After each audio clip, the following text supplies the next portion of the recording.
میرے محترم بزرگوں، دوستوں، عزیز ساتھیوں، گزشتہ کئی جمعہ سے شہدائے اسلام کا تذکرہ چل رہا ہے، جن میں سے سیدنا عثمان غنی رضی اللہ تعالیٰ عنہ، سیدنا عمر فاروق رضی اللہ تعالیٰ عنہ، سیدنا حسین رضی اللہ تعالیٰ عنہم اجمعین کا تذکرہ تفصیل کے ساتھ گزر چکا ہے۔ آج انہی شہدائے اسلام میں سے ایک بہت ہی عظیم شہید، جنہوں نے اپنے خون سے اسلام کے اس عظیم درخت کو سینچا ہے، وہ نام ہے رسول پاک صلی اللہ علیہ وسلم کے محترم چچا سیدنا امیر حمزہ رضی اللہ تعالی عنہ کا۔ سیدنا امیر حمزہ کی شہادت بہت ہی دردناک شہادت ہے۔ جیسے حضرت عثمان غنی کی شہادت ہوئی تھی، حضرت حسین ابن علی کی شہادت ہوئی تھی، حضرت عمر فاروق کی شہادت ہوئی تھی، اسی طرح سے سیدنا امیر حمزہ رضی اللہ تعالی عنہ کی بھی شہادت ہوتی ہے۔ لیکن افسوس یہ ہے کہ ان شہدائے اسلام کا تذکرہ ہم سنتے رہتے ہیں، لیکن رسول پاک صلی اللہ تعالی علیہ وسلم کے محترم چچا حضرت امیر حمزہ کی شہادت کا تذکرہ ہم تمامی حضرات کو نہ اس طرح سننے کو موقع ملتا ہے، نہ پڑھنے کا موقع ملتا ہے، جس طرح اسے پڑھ کر کے سن کر کے نتیجہ نکالنے کی کوشش کرنی چاہیے۔ میرے بھائیوں، جس طرح حضرت حمزہ کی شہادت دردناک طریقے سے ہوتی ہے، ایسے ہی ان کے اسلام لانے کا واقعہ بھی بہت عجیب انداز سے ہے۔ چنانچہ جب کتابوں کو پڑھا گیا، حدیث مبارک کے اندر ان کے ایمان لانے کا واقعہ ذکر کیا گیا ہے کہ رسول اکرم صلی اللہ علیہ وسلم ایک مرتبہ حرم شریف کے اندر بیٹھے ہوئے تھے، اپنے سر کو جھکا کر اپنے اللہ کو یاد کر رہے تھے، اللہ رب العزت کی عبادت کر رہے تھے، اور ابو جہل جو رسول پاک صلی اللہ علیہ وسلم کو ہر موقع پر تکلیف پہنچانے کی کوشش کرتا تھا، وہ حرم شریف کے اندر آیا، کعبہ شریف کے پاس آیا تو دیکھا کہ رسول پاک صلی اللہ علیہ وسلم بیٹھے ہوئے ہیں، کچھ سوچ رہے ہیں، عبادت میں مشغول ہیں، اپنے سر کو جھکا کر کے بیٹھے ہوئے ہیں۔ ابو جہل آ کر کے رسول پاک صلی اللہ علیہ وسلم کی شان میں گستاخی کرتا ہے اور کہتا ہے کہ اے محمد، کیا سوچ رہے ہو، کیا پلاننگ کر رہے ہو، کوئی نئی اسکیم لانا چاہتے ہو، لوگوں کو پریشانی میں مبتلا کر رہے ہو، کیا سوچ رہے ہو بیٹھ کر؟ میرے بھائیوں، اس طرح کی بات ابو جہل نے کی، لیکن رسول پاک صلی اللہ علیہ وسلم خاموش رہے، کوئی جواب نہیں دیا، صبر کیا آپ علیہ الصلاۃ والسلام نے۔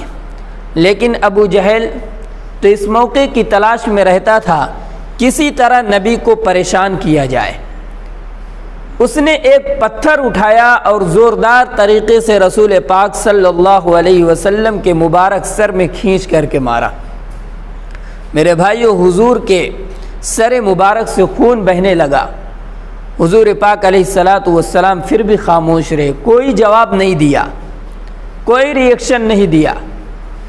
حضور پاک علیہ الصلاۃ والسلام اپنے گھر واپس تشریف لائے۔